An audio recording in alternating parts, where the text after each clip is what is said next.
اور ماں باپ سے کہتا ہوں اولاد کو محبت دو، ماں باپ سے کہتا ہوں اپنے بہو اور بیٹے کی زندگی میں دخل مت دو، ماں باپ سے کہتا ہوں بیٹے اور بہو کی زندگی میں داخل مت ہو، ایسا دخل کہ ان کی زندگی خراب ہو جائے، ایسا دخل کہ ان کی زندگی تلخ ہو جائے، ایسا مت کرو، ان کو پروان چڑھنے دو، ہاں دخل دو، یا وہ آپس میں لڑ پڑے صلح کرانے کی کوشش کرو، لیکن ایک بات ڈر کے کہتا ہوں، ساس اور بہو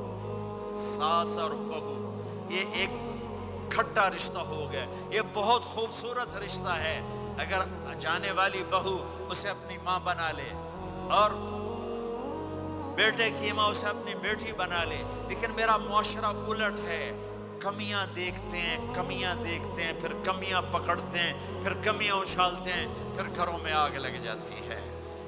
میرے بھائی بہنوں، اگر آپ والدین ہو تو اپنی اولاد کو پروان چڑھنے دو، ان میں دخل مت دو، اللہ کے واسطے ان کی زندگی کو تلخ نہ کرو، اپنی مرضی پہ نہ چلاؤ، انہیں چلنے دو، انہیں پروان چڑھنے دو۔ بڑے درخت کی چھاؤں کے نیچے درخت اگتا نہیں، نیا درخت، ذرا پیچھے ہٹ جاؤ، ہاں ان میں کھٹ پٹ ہو، داخل ہو کر صلح کراؤ۔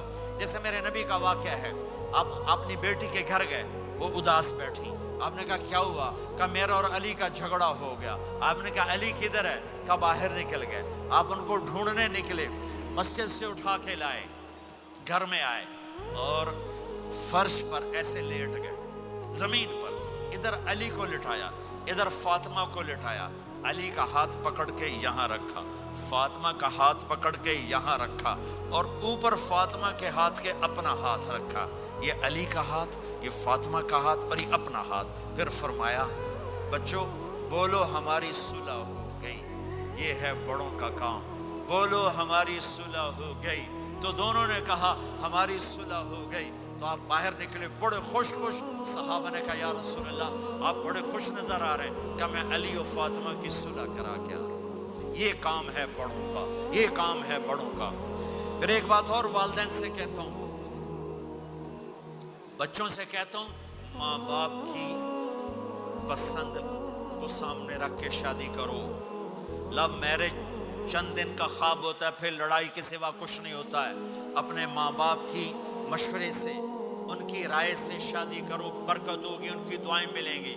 ماں باپ سے کہتا ہوں اولاد کی رعایت کرو، ان پر زبردستی مسلط اتھے ہی کرنی ہے اور نہیں کرنی، اتھے ہی کرنی،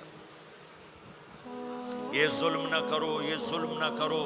شادی بچے کا حق ہے، شادی بیٹی کا حق ہے، شریعت نے بچی کو حق دیا ہے کہ وہ کہے میں نہیں کرنا چاہتی، وہ کہے میں نہیں کرنا چاہتا، یہ نافرمانی نہیں ہے، مسلط مت کرو۔ میرے نبی نے کہا میں نے جہاں بیٹی دی پہلے آسمان سے فرشتہ آیا، میں نے جہاں شادی کی پہلے آسمان سے فرشتہ آیا، ٹھیک ہے۔ حضرت فاطمہ کے لیے ابو بکر پیغام لائے، انکار کر دیا، عمر پیغام لائے، انکار کر دیا، علی پیغام لائے، جبریل آ گئے کہ اللہ فرما رہے ہیں فاطمہ علی کی ہے۔ کہ یا رسول اللہ آ کے بولے نہیں، چپ۔ آپ نے کہا علی کیسے آئے؟ چپ۔ پھر آپ نے خود کہا فاطمہ کے رشتے کے لیے آئے ہو؟ کہا جی ہاں۔ تو آپ نے کہا انشاءاللہ۔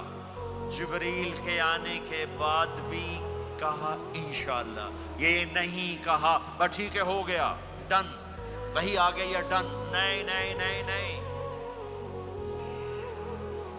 آپ اٹھ کے گھر چلے گئے، علی باہر نکل گئے، باہر صحابہ کھڑے تھے، کہنے لگے کیا ہوا؟ علی کہنے لگے انکار ہو گیا۔ وہ کہنے لگے کیسے؟ کہ کچھ کہا ہی نہیں۔ عبد الرحمن بن عوف کہنے لگے کچھ کہا تھا؟ کہ انشاءاللہ کہا تھا۔ کہ بس پھر ہو گیا، ہو گیا۔